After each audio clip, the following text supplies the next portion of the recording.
Hola familia, buenas noches.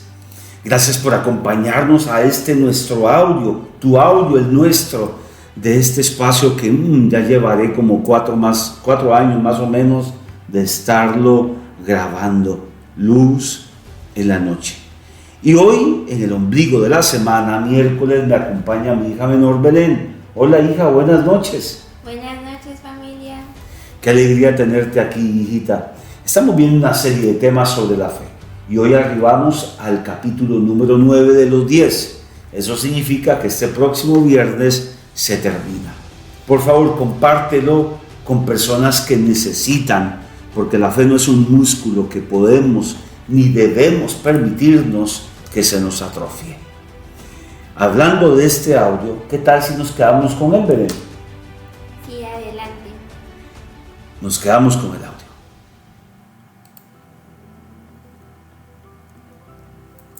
Muchos hombres de la Biblia al principio de sus ministerios tuvieron temor de decir sí al Señor.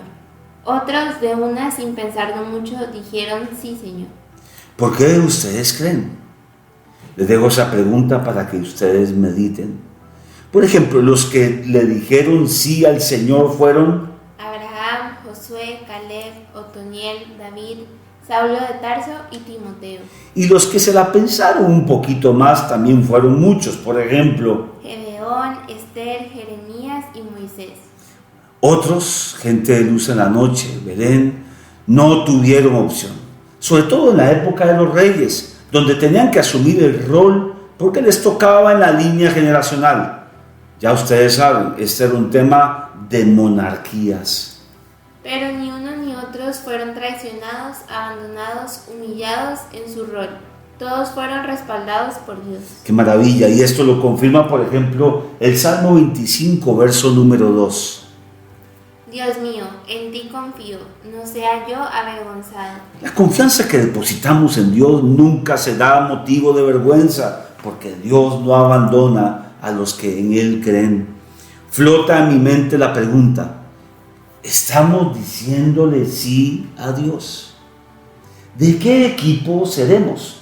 ¿De los que respondieron sí o de los que se tomaron el tiempo para preguntarle a sus emociones o derribar el miedo del desafío que se venía sobre ellos? La verdad es que muchos sí lo han hecho.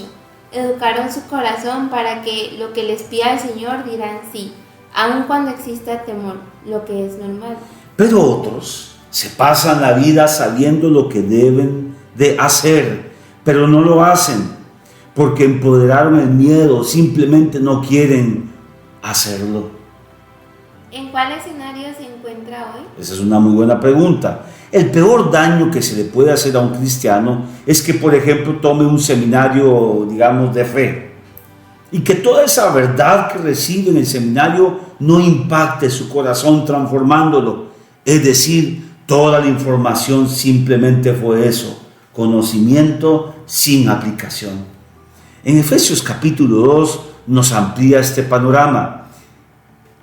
Porque por gracia sois salvos por medio de la fe, y esto no de vosotros, pues es don de Dios, no por obras, para que nadie se gloríe, porque somos hechura suya, creados en Cristo Jesús para buenas obras, las cuales Dios preparó de antemano para que anduviésemos en ellas. La fe nos hace recibir a Jesús. La fe nos hace creer que abrirle las puertas de nuestro corazón a Jesús nos dará salvación, perdón de pecados y vida eterna. Ahora, no nos salvamos por obras, pero somos salvos para obras. La fe es como la raíz de un árbol, las obras buenas son como los frutos del árbol. Lo que da la vida, la savia al árbol, no es el fruto, sino la raíz. Pero el árbol manifiesta que está vivo y sano al dar buenos frutos. Es verdad, ¿te has preguntado cuántas cosas por las que luchas ya están creadas por Dios? Eso decía el libro de Efesios, donde solamente necesitas fe para volver visible lo que ya Dios creó para ti. Bueno, leamos el texto que nos va a permitir darle forma a todo este audio. Santiago capítulo 2, del verso 14 y siguientes. Hermanos míos, ¿De qué aprovechará si alguno dice que tiene fe y no tiene obras? ¿Podrá la fe salvarle? Y si un hermano o una hermana están desnudos y tienen necesidad de mantenimiento de cada día, y alguno de vosotros les dice, id en paz, calentados y saciados, pero no les dais las cosas que son necesarias para el cuerpo, ¿de qué aprovecha? Así también la fe, si no tiene obras, es muerta en sí misma. Pero alguno dirá, tú tienes fe y yo tengo obras. Muéstrame tu fe sin tus obras y yo te mostraré mi fe por mis obras. Esta última frase que acabas de leer es verdad. Muéstrame tu fe, pero no con palabras, sino con obras. El hombre es justificado por la fe. Pablo, por ejemplo. Y la fe es justificada, es decir, evidenciada por las obras, que es lo que dice Santiago. En Gálatas capítulo 5 nos da la razón del por qué debemos activar la fe, del por qué es importante que no se nos atrofie. Y dice el texto, en Cristo Jesús de nada vale estar o no circuncidado, lo que vale es la fe que actúa mediante el amor. Eso es porque muchas personas han vuelto su fe, han vuelto su vida espiritual un tema de ritos y tradiciones y no de experiencias revolucionarias en una relación orgánica con el Dios vivo. Por eso se da el ejemplo del verso 15 que leías tú antes, hija. Y si un hermano o una hermana están desnudos y tienen necesidad del mantenimiento de cada día, pues es nuestra fe la que debe comenzar a actuar. Santiago da varias pautas. Por ejemplo, una fe estéril no es genuina, está muerta. La genuinidad, el segundo ejemplo que da Santiago, la genuinidad de la fe no está en decir solamente, sino en el hacer. El cristiano que dice tener fe pero no la muestra con obras está errando, pero el que tiene obras no necesita decir que tiene fe.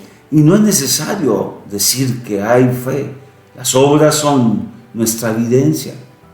Hoy tenemos dos maravillosos ejemplos. Por ejemplo, el número 1, Abraham. Abraham que inicia su historia, demuestra caminar por fe y no por vista. Por ejemplo, al abandonar la comodidad de Ur de los Caldeos. Luego, más adelante muestra su gran confianza y obediencia a Dios, al creer que sería padre, a pesar de que la lógica y la biología decía que no. Al ofrecer su hijo también, más adelante, como sacrificio. Estas demostraciones de fe le mereció a Abraham el calificativo de amigo de Dios. Y otro ejemplo. Y luego Rahab, que contra toda lógica confió y actuó de manera que quizás nosotros no. Hoy es punto referente de fe. Así es. ¿Y nosotros? ¿Será que le diremos al Señor sí? Espíritu Santo, hoy vivimos en un mundo donde el cristianismo se ha vuelto facilista, sin esfuerzos, donde la gente quiere cosechar frutos sin creer, sin ejercitar su fe.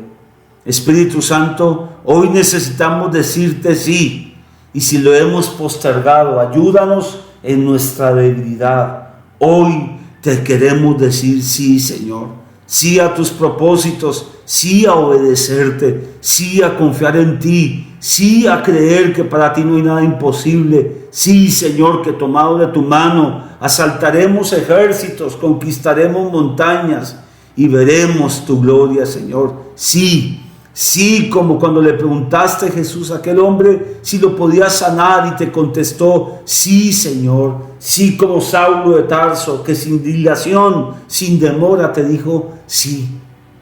Sí, como aquellos hombres pescadores en la Galilea del norte de Israel te dijeron sí. Hoy levanta un remanente, un pueblo que te diga sí. Y no que andemos caminando en la tibieza de un corazón opacado, sino que decidamos, Señor, por ti y para ti. Que la bendición de Dios sea con cada uno de ustedes en Cristo Jesús, que así sea. Amén. Familia querida, gracias por haber estado con nosotros. Y bueno, hija, ¿vamos a Israel? Amén. Amén. Sí, sí vamos a Israel. En el nombre de Jesús, que esto sea así. Y Dios no nos deja avergonzados. Que Dios te bendiga, hijita. Gracias por estar acá. Me dio mucho gusto. Buenas noches, familia. Y como dice la mamá,